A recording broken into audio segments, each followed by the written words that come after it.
Bonjour à tous, ça faisait longtemps que je n'avais pas fait de vidéo. Je vais faire aujourd'hui une petite série de vidéos, deux sur la mécanique, donc chronophotographie, vecteur vitesse. J'avais déjà fait une partie sur les chronophotographies, mais je n'ai pas forcément été très loin dedans.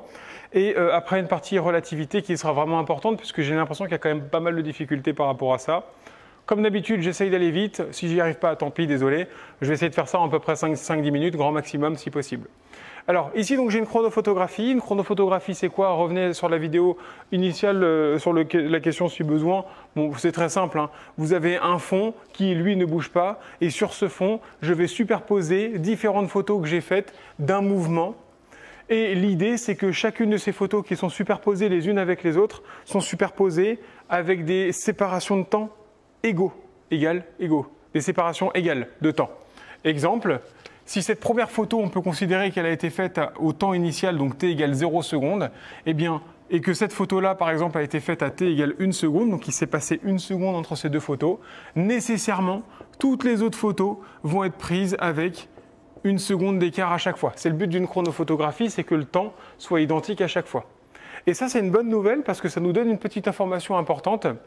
Vous savez que la formule de la vitesse, c'est V égale D. Alors pour les secondes, c'est D sur delta T. Pour les troisièmes, on utilise encore V égale D sur T. La différence entre les deux est assez minime quand on sait faire les calculs, mais importante quand on a besoin un peu de rigueur. Je ne parle pas de cette rigueur-là aujourd'hui, tant pis. Donc V égale D sur T.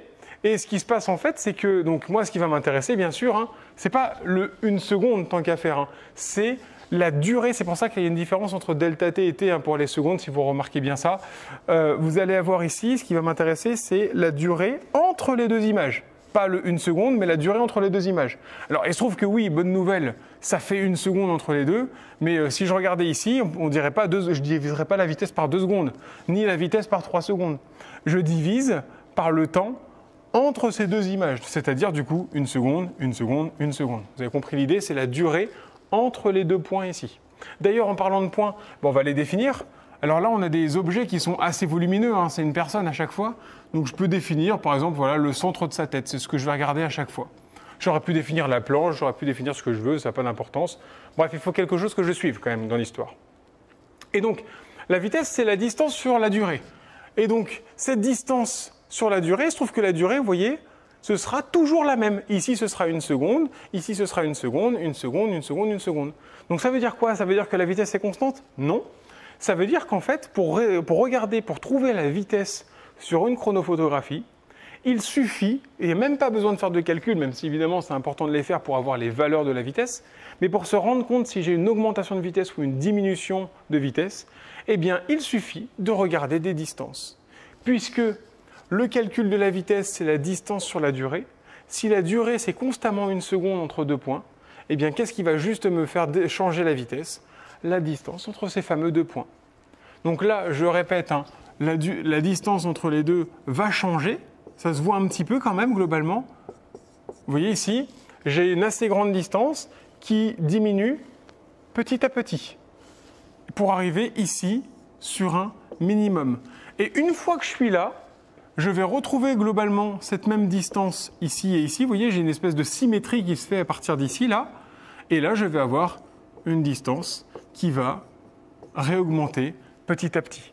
Qu'est-ce que ça me dit sur le fait que cette distance augmente? Eh bien, je suis en train de vous dire que j'ai une distance qui augmente en un temps identique. Si je fais plus de distance en un même temps, c'est que ma vitesse augmente. Si à l'inverse, je fais moins de distance en un temps de 1 seconde, c'est que ma vitesse diminue. C'est comme ça qu'on fait pour voir d'un seul coup d'œil que la vitesse augmente ou qu'elle diminue.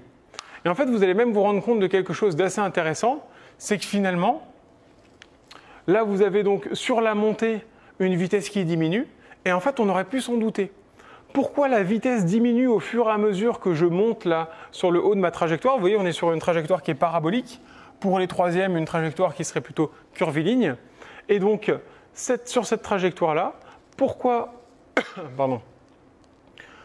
sur la partie montée, j'ai une diminution de la vitesse? À cause de la gravité, qui m'empêche de monter à l'infini. Sinon, il suffirait de sauter, et vous pourriez sauter jusque dans l'espace finalement. Alors que non. Qu'est-ce qui fait qu'on ne peut pas sauter jusqu'à l'espace? Eh bien, la gravité.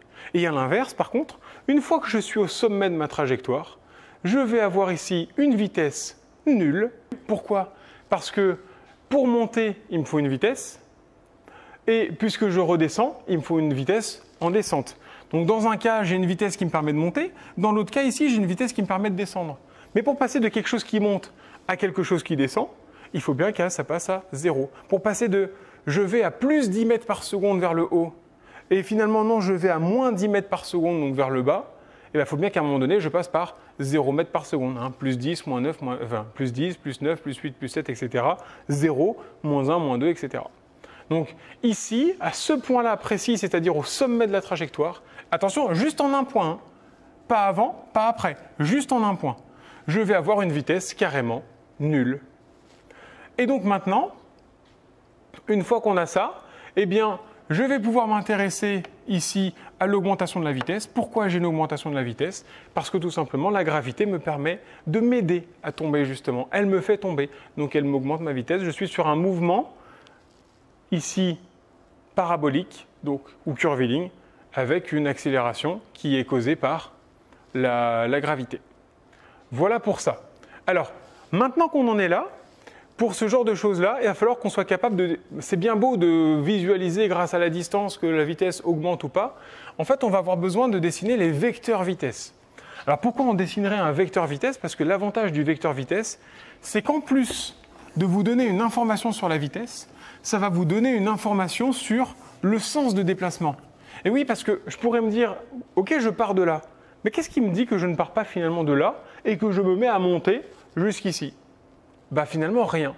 Alors que si je vous donne le vecteur vitesse, vous allez pouvoir le voir. Alors le vecteur vitesse a quelques particularités. Déjà, il faut qu'il parte d'un point, pas n'importe quel point bien sûr, du point que j'étudiais, donc du petit bonhomme qui est là. Il faut que ce vecteur, alors je vais dessiner une trajectoire moyenne de ce qui se passe globalement là. C'est pas parfait, mais c'est pas très grave. Et donc en fait, il faut que ce vecteur vitesse soit dans le sens du mouvement et surtout tangent à la trajectoire. Et une tangente à la trajectoire, c'est quoi? C'est un segment qui va en fait, alors là, ou une droite, peu importe, mais là ça va être un segment puisqu'on parle de vecteur, ça va être un segment qui longe la courbe, qui ne la coupe jamais, sauf en un point, mais qui longe la courbe. Donc en fait ici, je vais avoir contact entre ma trajectoire et mon vecteur, et après j'ai ça. Hop. Comme c'est le point numéro 2 ici, je vais l'appeler V2. Sachez que pour les secondes, il faut mettre la petite flèche par-dessus pour préciser que c'est un vecteur. Pour les troisièmes, on appelle encore ça des segments fléchés. Pas besoin d'aller plus loin que simplement mettre V2. Ici, comme la vitesse a diminué, pareil, hop. Là, c'est V3, c'est V4. Et vous voyez en fait que ma flèche, je la fais longue ici, moins longue ici. Et par contre, quand je vais arriver là, je vais la faire... Alors bon, là, c'est pas très joli, je vais dire que c'est son bras finalement qui m'intéresse. Je vais la faire beaucoup plus longue, ce sera V, je sais pas combien, V12, V10, quelque chose comme ça. Voilà. J'ai l'information comme quoi je vais dans ce sens-là. J'ai la longueur du vecteur qui me permet de savoir à quelle vitesse je vais. Et j'ai en plus de ça, le point d'application qui me permet de savoir, en fait, je suis en train de représenter la vitesse de qui? Je suis en train de représenter la vitesse quand j'étais ici. Vous êtes en train de vous rendre compte qu'en fait, là, je ne suis pas en train de m'intéresser à la vitesse globale, la vitesse moyenne. Qu'est-ce que je pourrais faire? Je pourrais regarder la distance que j'ai parcourue au total. J'ai chronométré entre le moment où j'ai commencé à sauter et le moment où je suis tombé, et je calcule la vitesse moyenne. Ça ne m'intéresse pas. Là, je m'intéresse aux vitesses différentes qui apparaissent lors du mouvement. Voilà pour cette première vidéo. Donc, je vais conclure quand même avec une dernière chose. Si maintenant vous aviez un mouvement comme ceci, par exemple, voilà, hop, une chronophotographie avec des mouvements, avec une trajectoire purement rectiligne, et que vous voulez par exemple la vitesse au point 2 ici, ou la vitesse éventuellement 2, 3, 4 au point 4 ici, eh bien, si ça, alors je vais juste effacer un petit peu là, hop, au point 4 ici, si vous voulez V4, vous voyez bien quelque chose d'intéressant, et V5, et le point 5 sera encore plus loin, par exemple. Vous voyez que, encore une fois, ici, le temps entre ces deux points est par exemple de 2 secondes. Donc là, aussi 2 secondes. Là, encore 2 secondes et encore 2 secondes, etc. C'est le but de la chronophotographie. Mais vous voyez bien que la distance, là, ici, que je vois là, donc la distance parcourue entre ce point-là et ce point-là, n'est pas du tout la même que la distance parcourue entre ce point-là et ce point-là. Donc bien évidemment, mon vecteur vitesse 4 va être beaucoup plus grand que mon vecteur vitesse 2. Ma vitesse au point 2 est plus importante que ma vitesse au point 4. Comment je représente ça? Je suis sur une trajectoire qui est rectiligne. Mon vecteur sera donc lui aussi parfaitement tangent à cette droite. Donc du coup, il sera lui aussi droit pour faire simple. Donc ça, ce sera mon V2.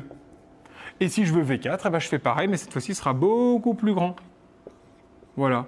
La difficulté en seconde, c'est d'être capable déjà de calculer ce V4 pour ensuite le mettre à l'échelle.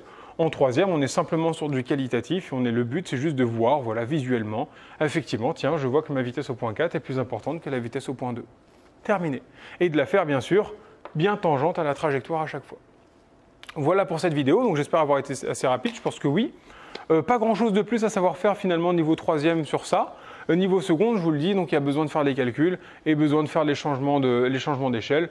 Bon, rien de spécial, même si ça pourrait mériter éventuellement une petite vidéo. Voilà, merci pour votre attention et je vous dis à la prochaine vidéo.